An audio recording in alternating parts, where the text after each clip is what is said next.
So guys, आज हमारा topic होएगा फार्माकोलॉजी बेसिक्स। सबसे पहले टर्म हमारे पास है यहाँ फार्माकोलॉजी। फार्माकोलॉजी क्या होती है? फार्माकोलॉजी ग्रीक के दो वर्ड से मिलकर बनी हुई है।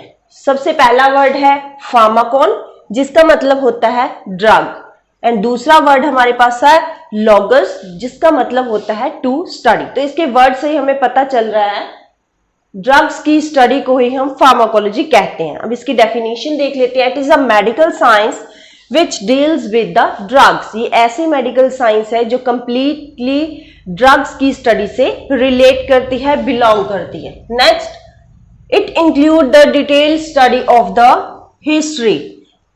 डिटेल स्टडी ऑफ हिस्ट्री मतलब कोई साल्ट है या कोई ड्रग है तो वो क्रूड ड्रग है, कहाँ से मिली है, उसका बैकग्राउंड कहाँ है, उसका नाम क्या है, या कौन से प्लांट से मिली है, तो ये सब कुछ हम डिटेल इसमें स्टडी करते हैं। प्रॉपर्टीज, आगे ड्रग्स की प्रॉपर्टीज भी, किस तरह की ड्रग है, उसकी नेचर क्या है। नेक्स्ट, फिजियोलॉजिकल इफेक्ट, उस ड्रग का हमारी बॉडी के अंदर जाके क्या इफेक्ट हो रहा है, कैसे वो वर्क कर रही है। मैकेनिज्म ऑफ एक्शन, उसकी वर्किंग, कि वो कैसे वर्क कर रही है, किस ऑर्गन के ऊपर या किस टिश्यू के ऊपर वर्क करके अपना एक्शन शो कर रही है। आगे है एब्जॉर्प्शन, किसी मेडिसिन को जब हम अपनी बॉडी के अंदर एडमिनिस्ट्रेट करवा रहे हैं तो वो कहाँ जाके एब्जॉर्ब हो रही है। अगर तो हम ऑरली किसी ड्रग को एडमिनिस्ट्रेट करवाते हैं तो वो डायरेक्टली हमारे जीआईटी के अंदर या इंटेस्टाइन में एब्जॉर्ब होती है, लेकिन जो हम पेरेंटरी लेते हैं, आईवी लेते हैं या इंट्रामस्कुलर लेते हैं, तो वो क्या होती है, हमारे ब्लड स्ट्रीम में जाके एब्जॉर्ब होती है। नेक्स्ट है डिस्ट्रीब्यूशन। एब्जॉर्ब होने के बाद जो हमारी ड्रग हमारी बॉडी के अंदर एडमिनिस्ट्रेड हुई है तो वो छोटे छोटे पार्टिकल्स में डिस्ट्रीब्यूट होती है, टूटती है, ताकि वो अपना एक्शन शो कर सके। नेक्स्ट है मेटाबॉलिज्म। मेटाबॉलिज्म जो हमारी ड्रग है वो टूटने के बाद छोटे छोटे पार्टिकल्स में कहाँ कहाँ स्टोर हुई हमारी बॉडी के अंदर जाके, ताकि वो अपना pharmacological action, physiological action show कर सके, तो उसको क्या कहते हैं हम, मेटाबॉलिज्म। अब जब हमारी ड्रग ने मेटाबॉलिज्म अपना मतलब कि एक्शन शो कर दिया, फार्माकोलॉजिकल एक्शन उसका शो हो गया, इफेक्ट हो गया हमारी बॉडी को, तो उसके बाद वो किस रूट से एक्सक्रीट होएगी, उसका एक्सपोजर होएगा, वो किस रूट से एक्सपेल आउट होएगी, बाहर कैसे आएगी, या फीसिस के थ्रू आएगी, या स्वेटिंग के थ्रू आएगी, या एनल कैविटी से आएगी। नेक्स्ट है गाइस यूजेस, उस ड्रग के क्या यूजेस हैं, किस चीज के लिए उसको यूज करते हैं, किस डिजीज को ट्रीट करने के लिए उसको यूज करते हैं, और उसके क्या छोटे छोटे यूजेस होते हैं। Adverse drug reactions. Adverse drug reactions मतलब कि जब किसी ड्रग को हम ड्रग के साथ ले लेते हैं, या किसी मिल के पहले ले लेते हैं, या मिल के बाद ले लेते हैं, या खाना खाने से पहले ले लेते हैं, खाना खाने के बाद ले लेते हैं, तो उसके हमारी बॉडी के ऊपर क्या एडवर्स ड्रग रिएक्शंस हो सकते हैं। साइड इफेक्ट्स, जब हम किसी मेडिसिन को लॉन्ग टाइम तक यूज करते हैं, लंबे टाइम तक उसको लेते रहते हैं, तो उसके बॉडी के ऊपर साइड इफेक्ट्स होना शुरू कर देते हैं। तो ये सब कुछ हम डिटेल स्टडी करते हैं फार्माकोलॉजिकल अंडर। नेक्स्ट है गाइस हमारे पास ड्रग क्या है। ड्रग, एनी सब्सटेंस, कोई भी सब्सटेंस, वो कोई फिजिकल सब्सटेंस हो सकता है या कोई केमिकल सब्सटेंस हो सकता है, जिसको हम डायग्नोसिस के लिए यूज करते हैं। डायग्नोसिस मतलब जैसे कि डॉक्टर्स अल्ट्रासाउंड करने के लिए बोलते हैं, तो वहां पे क्या करते हैं, जो जेल यूज करते हैं तो वो भी एक केमिकल सब्सटेंस है। अब एक्सरेज करने के लिए जो यूज करते हैं वो भी केमिकल सब्सटेंस होता है, और जो माइक्रोस्कोपिक के अंडर डायग्नोज करते हैं, डाइज यूज करते हैं, वो भी एक केमिकल सब्सटेंस है। Prevention of cures, prevention of cures के अंदर आ जाती हैं, जैसे वैक्सीन देते हैं, पोलियो वैक्सीन देते हैं बच्चों को पहले ही प्रिवेंट करने के लिए। ट्रीटमेंट ऑफ द डिजीज, बीमारियों को ठीक करने के लिए देते हैं हम एंटीबायोटिक्स देते हैं, मतलब कि उनको जो हमारी तकलीफ है, जो हमारी बीमारी है, उसको पूरी तरह ठीक करने के लिए। इन मैन एंड एनिमल्स, दोनों में, पर्सन्स में भी और जानवरों में भी, जिस फिजिक को, जिस रेमेडी को, जिस सब्सटेंस को हम यूज कर रहे हैं उसको हम ड्रग कहते हैं। सो गाइस, नेक्स्ट है हमारे पास फिजियोलॉजिकल इफेक्ट क्या होता है। It is a therapeutic response of the drug. Therapeutic response मतलब कि जब हम किसी ड्रग को ले रहे हैं तो उसका बॉडी के ऊपर क्या इफेक्ट हो रहा है, वो कैसे वर्क कर रही है और वो कैसे हमारी प्रॉब्लम को, हमारी बीमारी को ठीक कर रही है। नेक्स्ट है गाइस थेरापेटिक्स।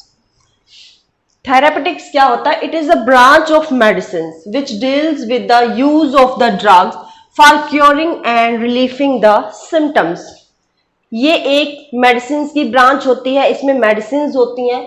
क्या होता है? यूज ऑफ द ड्रग, जिसमें क्या करते हैं हम ड्रग का यूज करते हैं अपने सिम्टम्स को, अपनी डिजीज को ठीक करने के लिए, क्योर करने के लिए, और जो उनसे सिम्टम्स हो रहे हैं उसको रिलीव करने के लिए, उससे ठीक होने के लिए। तो वो आती है थेरापेटिक्स के अंडर। नेक्स्ट है गाइस, जो हमारी फार्माकोलॉजी है उसमें दो चीजों की स्टडी करते हैं, एक तो फार्माकोडायनामिक्स और फार्माकोकाइनेटिक्स, मतलब कि दो चीजों से मिलके हमारी फार्माकोलॉजी बनी हुई है। तो सबसे पहला वर्ड हमारे पास है फार्माकोडायनामिक्स। फार्माकोडायनामिक्स क्या होता है? What the drug does to the body.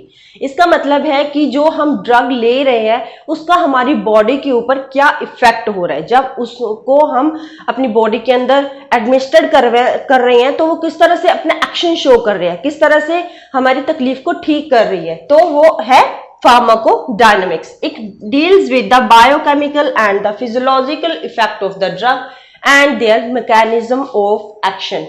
Biochemical and physiological effect मतलब जब हम ड्रग को अपनी बॉडी के अंदर एडमिनिस्टर करवा रहे हैं तो वो किस तरह से हमारी सिस्टम के ऊपर, हमारी बॉडी के ऊपर, बायोलॉजिकल सिस्टम के ऊपर वर्क कर रही है, किस ऑर्गन के ऊपर वर्क कर रही है, किस तरह वर्क कर रही है, ये हम करते हैं फार्माकोडायनामिक्स के अंडर। और उनका मैकेनिज्म ऑफ एक्शन देखते हैं, मैकेनिज्म ऑफ एक्शन की वो किस तरह हमारी बॉडी के अंदर जाके वर्क कर रही है, किस तरह काम कर रही है।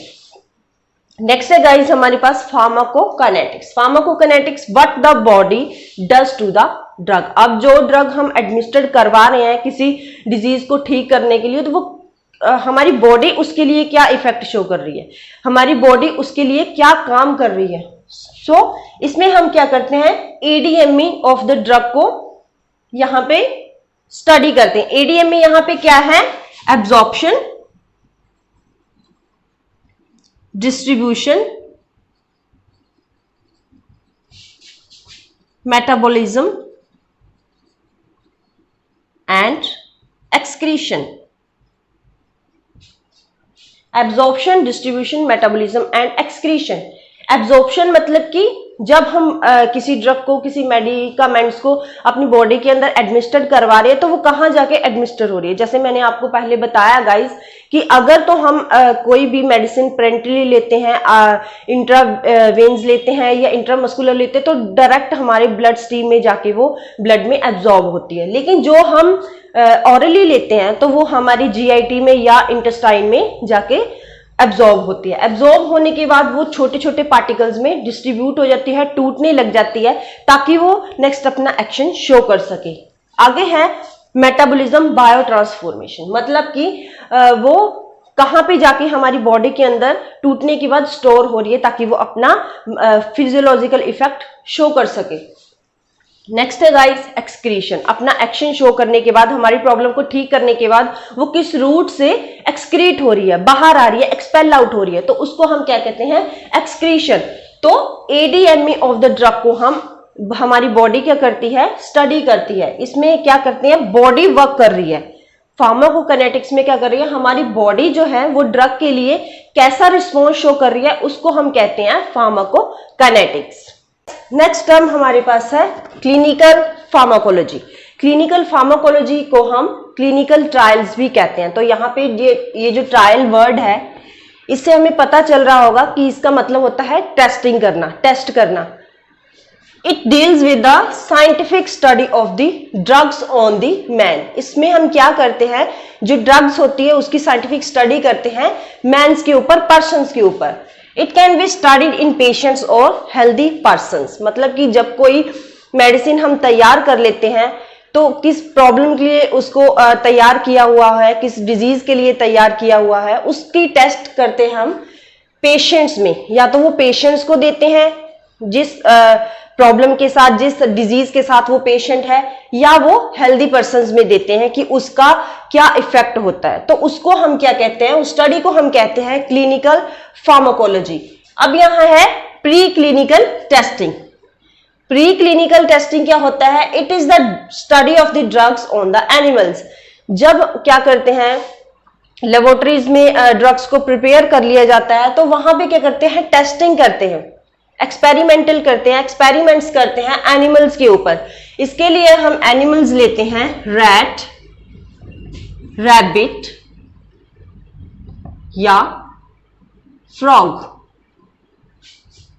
तो इन एनिमल्स के ऊपर ड्रग्स की टेस्टिंग होती है। उनको पहले उस प्रॉब्लम की इंजेक्शंस दिए जाते हैं, उसके बाद ये ड्रग दी जाती है कि इस पर्टिकुलर ड्रग का वो क्या इफेक्ट कर रहे हैं, उनके ऊपर क्या इफेक्ट हो रहा, कितनी देर में इफेक्ट हो रहा है, कितनी देर के बाद उनको डोज की नेक्स्ट डोज की जरूरत पड़ी। तो इन सब की स्टडी करते हैं हम प्री क्लिनिकल टेस्टिंग के ऊपर। नेक्स्ट गाइस हमारे पास टर्म कीमोथेरेपी। कीमोथेरेपी से मतलब पता चलता है हमें, कीमो का मतलब होता है केमिकल्स और थेरेपी का मतलब होता है ट्रीटमेंट। जिसमें हम केमिकल से ट्रीटमेंट करते हैं उसको हम कहते हैं chemotherapy. It deals with the effects of the drugs on the micro organisms. यहाँ पे क्या करते हैं, हम ड्रग्स के इफेक्ट को देखते हैं माइक्रो ऑर्गेनिजम्स के ऊपर और पैरासिट्स के ऊपर। माइक्रो ऑर्गेनिजम्स, पैरासिट्स क्या होते हैं, ये बैक्टीरियाज होते हैं जो ग्रो कर जाते हैं हमारी बॉडी के अंदर, which occurs in the living organism, जो किसी लिविंग ऑर्गेनिज्म, जिंदा ऑर्गेनिज्म में पैदा हो जाते हैं, बोर्न हो जाते हैं। तो ये क्या करते हैं, it include the treatment of the cancer, viral, bacterial, fungi, parasitic disease. For example मैं आपको एग्जाम्पल देके समझाती हूँ गाइस। जैसे मैलिग्नेंट सेल्स होते हैं कैंसर के केस में, हम क्या होता है, एक जो होस्ट सेल होता है पर्सन के अंदर, उसके अराउंड क्या होते हैं, छोटे छोटे सेल्स, छोटे छोटे वो सेल्स जो हैं वो ग्रो कर जाते हैं, लेकिन ये इनका कोई यूज नहीं होता है, ये हमारी बॉडी को नुकसान देने वाले सेल्स होते हैं। तो ये किनकी वजह से होता है, बैक्टीरिया की वजह से होता है, ये मल्टीपल माइक्रो ऑर्गेनिजम्स की वजह से होता है जो हमारे लिविंग ऑर्गेनिजम्स में ग्रो कर जाते हैं, पैदा हो जाते हैं। तो इन जो मैलिग्नेंट सेल्स हो गए, ये जो फालतू के सेल हमारी बॉडी के अंदर ग्रो कर गए जिसकी वजह से हमें कैंसर हो गया, तो उनकी ट्रीटमेंट को हम कहते हैं मैलिग्नेंसी। तो इन जो मैलिग्नेंट सेल्स होते हैं इनको ट्रीट करने के लिए, इनको किल करने के लिए हम जिस थेरेपी को यूज करते हैं उसको बोलते हैं हम कीमोथेरेपी। इसमें केमिकल्स का यूज किया जाता है, जैसे कि हम कैंसर की ट्रीटमेंट में कहते हैं। वैसे बहुत सारी ऐसी प्रॉब्लम्स है, ऐसे डिजीज हैं जिसको कीमोथेरेपी के द्वारा ट्रीट किया जा सकता है। नेक्स्ट है गाइस हमारे पास टॉक्सिकोलॉजी। ये भी एक स्टडी है। इसमें क्या करते हैं, हम स्टडी करते हैं पॉइजन्स और टॉक्सिन्स को, जिसमें हम टॉक्सिन्स और पॉइजन्स को स्टडी करते हैं। मतलब कि it deals with the poisonous effect of the drug. Drug की पॉइजनस इफेक्ट जब स्टार्ट होने लग जाता है, ड्रग को काफी लंबे टाइम तक हम लेना स्टार्ट कर देते हैं, तो एक स्टेज ऐसे आती है, एक लेवल ऐसा आता है कि वो अपना पॉइजनस इफेक्ट शो करना स्टार्ट कर देता है। तो उस इफेक्ट को हम स्टडी करने के लिए टॉक्सिकोलॉजी का यूज करते हैं। टॉक्सिकोलॉजी मतलब कि पॉइजन का हम किस तरह से स्टडी करते हैं, treatment and exposure of the drug. और वो जो हमारे बॉडी के अंदर पॉइजन इकट्ठा हो गया है ड्रग्स की वजह से, या फिर कोई फॉर एग्जांपल किसी पर्सन ने कोई पॉइजन एडमिनिस्ट्रेट कर लिया है, खा लिया है, तो वो हमारी बॉडी में कहाँ पे है उसकी डायग्नोसिस करते हैं। उसकी हम डायग्नोसिस करते हैं कि हमारी किस बॉडी के पार्ट के अंदर वो है, कहाँ पे है, वो हमारी जीआईटी में है या इंटेस्टाइन में है। तो ये सब कुछ हम देखते हैं टॉक्सिकोलॉजी के अंदर, और उसकी ट्रीटमेंट देखते हैं कि किस तरह उसको ट्रीट करना चाहिए, किस तरह उसको खत्म करना चाहिए, और उसका एक्सपोजर देखते हैं कि किस तरह ये पॉइजन हमारी बॉडी के अंदर से बाहर आ सकता है। तो उस स्टडी को हम कहते हैं टॉक्सिकोलॉजी। नेक्स्ट है गाइस हमारे पास फार्माकोजेनेटिक्स। फार्माकोजेनेटिक्स में क्या करते हैं, हम जेनेटिक फैक्टर्स का एग्जामिन करते हैं। फॉर एग्जांपल जैसे किसी का जेनेटिक फैक्टर्स पता करना है कि तो मतलब कि जो न्यू बॉर्न बेबी होते हैं स्पेशली उनमें ये किया जाता है, उनकी डीएनए लेके टेस्ट किया जाता है। तो इसके लिए क्या स्टडी हम करते हैं, फार्माकोजेनेटिक्स।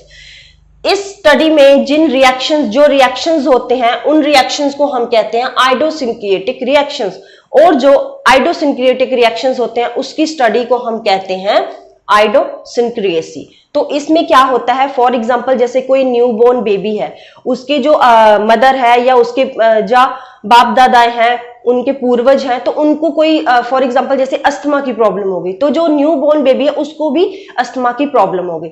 तो इस तरह से उसमें वो टेस्ट किया जाता है कि किस वजह से ये है, ये जेनेटिकली है या फिर उसको जन्म से ही, उसकी बोर्न से ही ये प्रॉब्लम हो गई है। तो उन टेस्टिंग को करने के लिए, उसको स्टडी करने के लिए हम यहाँ पे वर्ड यूज कर रहे हैं फार्माकोजेनेटिक्स, जो कि जेनेटिकली फैलता है, जो कि मतलब कि जनरेशन से जनरेशन आगे जाता है। कोई अस्थमा की प्रॉब्लम होती है, कोई बीपी की प्रॉब्लम होती है, तो उसको हम स्टडी करते हैं फार्माकोजेनेटिक्स के अंडर। नेक्स्ट टर्म हमारे पास है एगोनिस्ट। एगोनिस्ट क्या होती है? A drug combines with the receptors and show the pharmacological action। ये हमारी रिसेप्टर्स हैं। तो यहाँ पे क्या होता है, जो ड्रग होती है वो कंबाइन कर जाती है रिसेप्टर्स के साथ और वो फार्माकोलॉजिकल एक्शन शो कर रही है।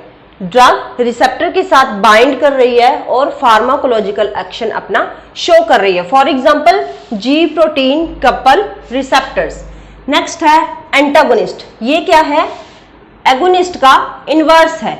It is the inverse of the agonist.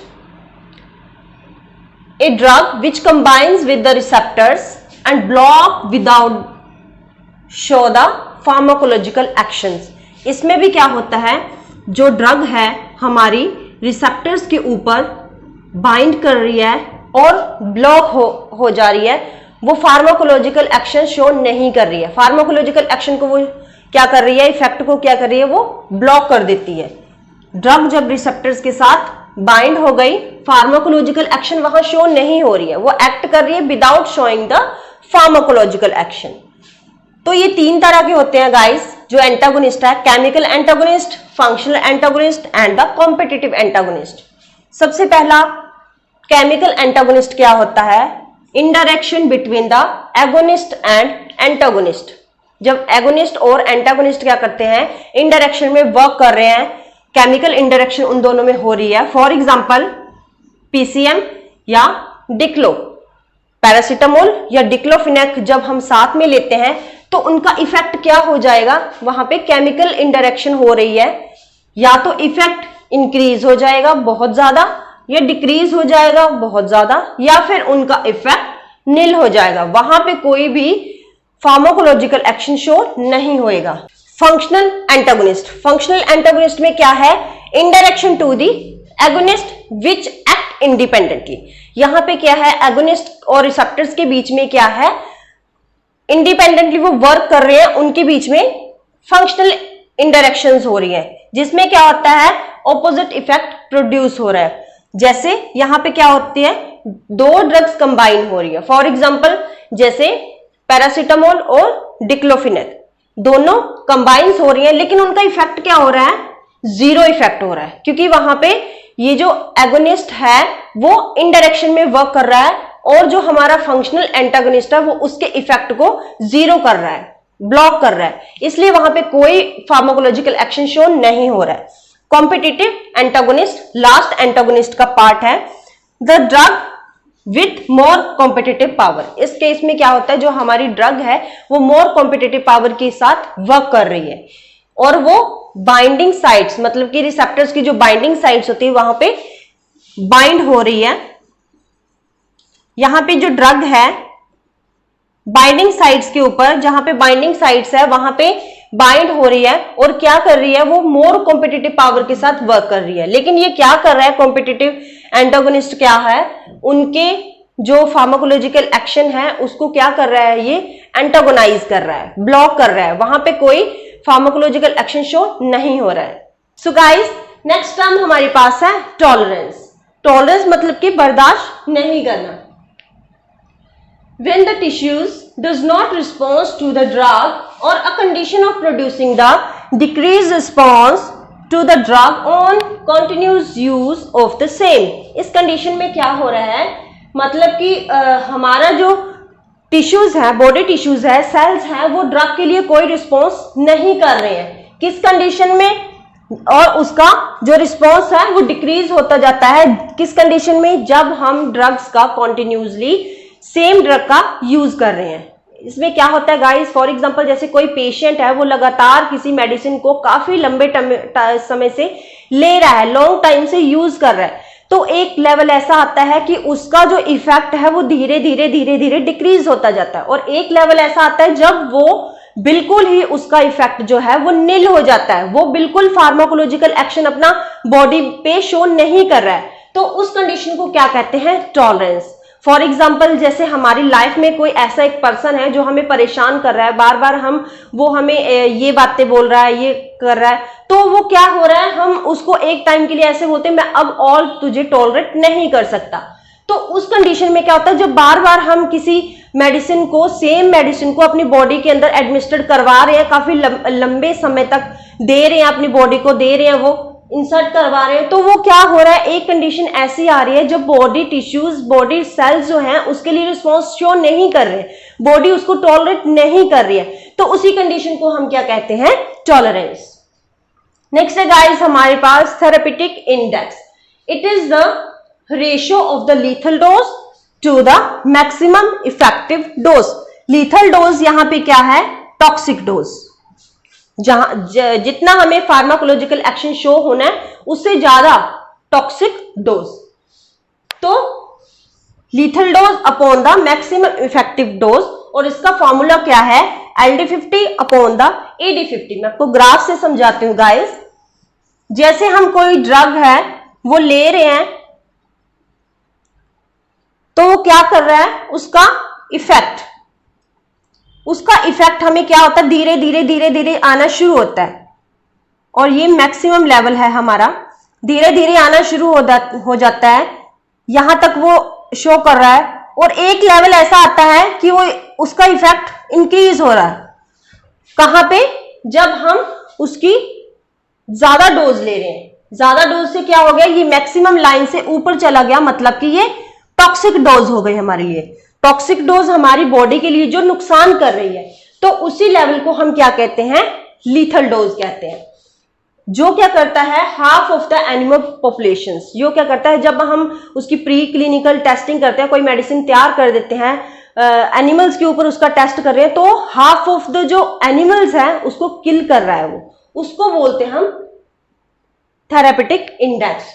तो इसमें क्या होता है, इसमें 4 फेसेस होते हैं प्री क्लिनिकल फेसेस में थेरेपेटिक इंडेक्स के अंडर।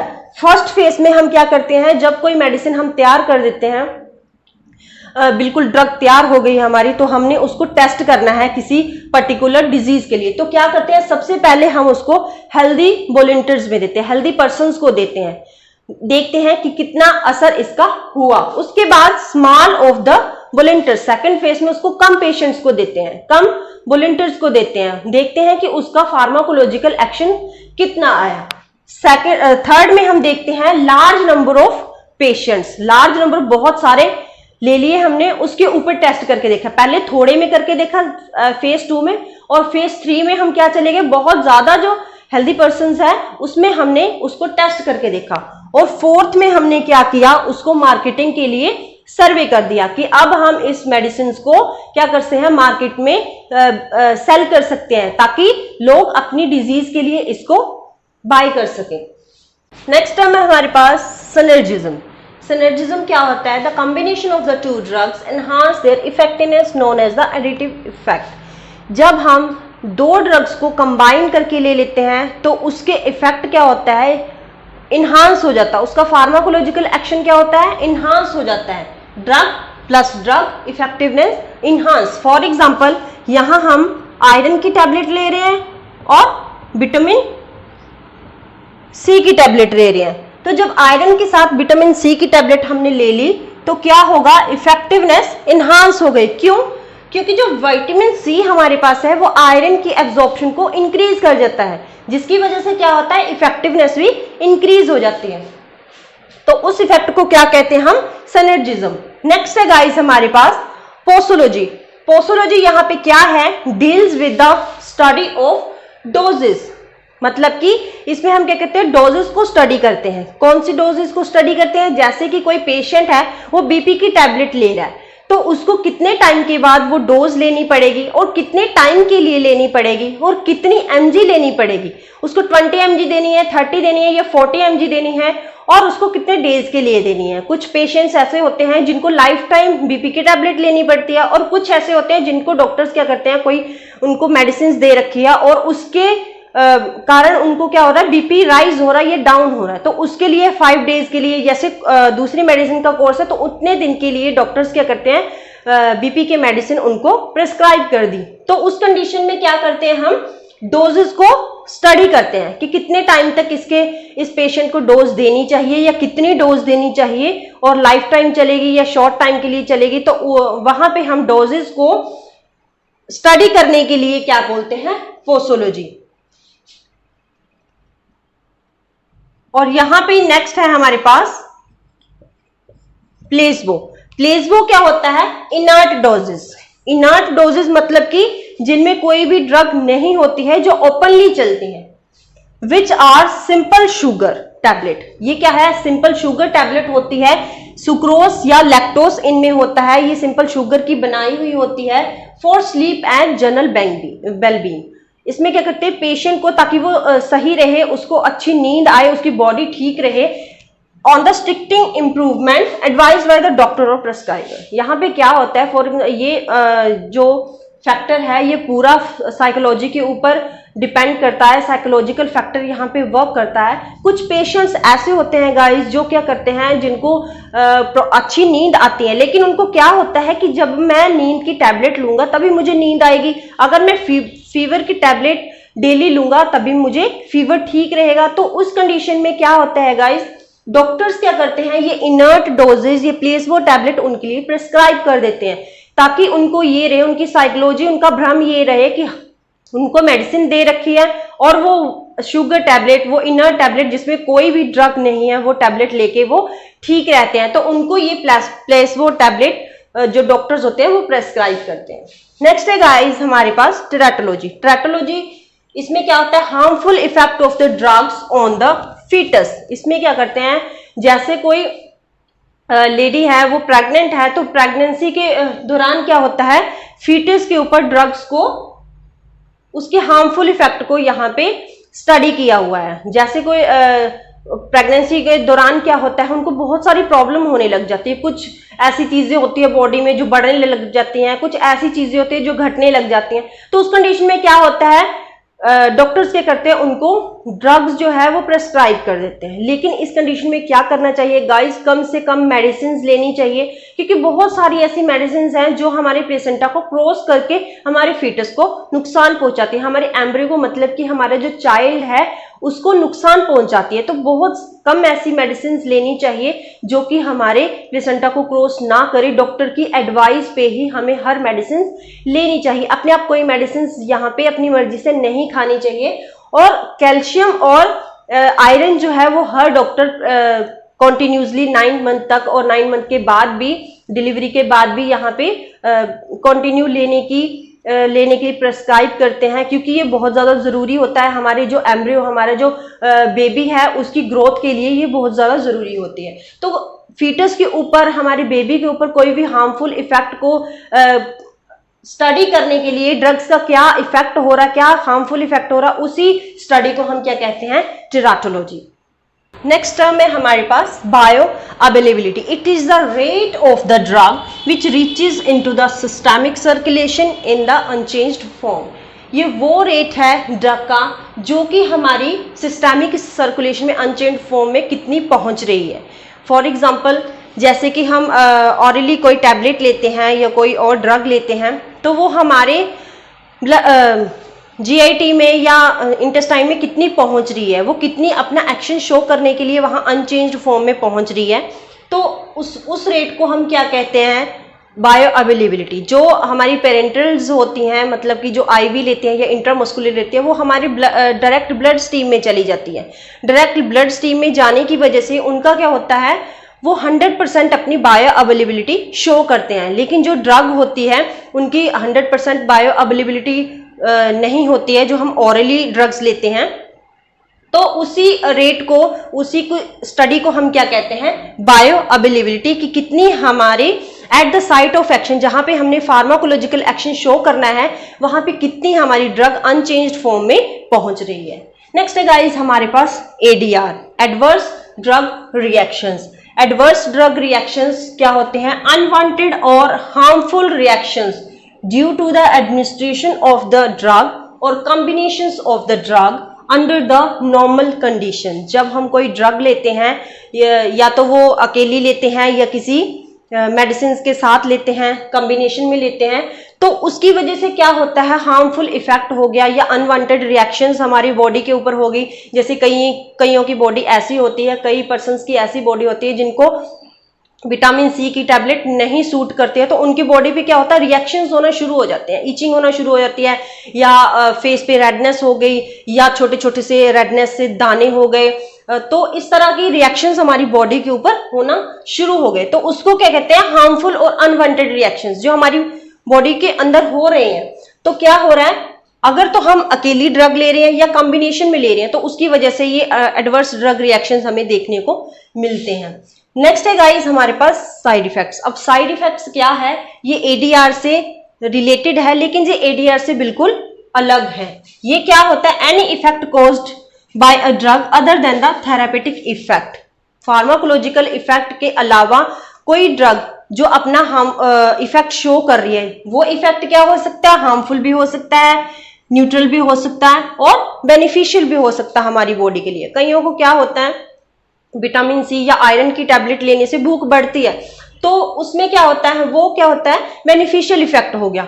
और कईयों को क्या होता है? कोई मेडिसिन आयरन की मेडिसिन लेने से या कैल्शियम की टैबलेट लेने से उनको वोमिटिंग होने लग जाती है, तो वो क्या है? हार्मफुल इफेक्ट है हमारे लिए। और कईयों को कोई भी प्रॉब्लम नहीं होती है, कोई भी मेडिसिन, जैसे हम डोलो मेडिसिन ले लेते हैं, पैरासीटामोल टैबलेट ले, तो उससे कोई भी प्रॉब्लम नहीं होती है। या आयरन की टैबलेट कई पेशेंट्स को, कई पर्सन्स को कोई भी प्रॉब्लम आयरन की टैबलेट से या कैल्शियम की टैबलेट से नहीं होता है, तो वो क्या है? न्यूट्रल इफेक्ट हो गया।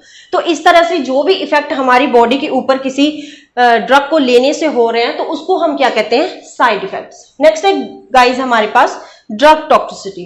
ड्रग टॉक्सिसिटी क्या है? व्हेन द डोज और plasma concentration increase above the therapeutic range.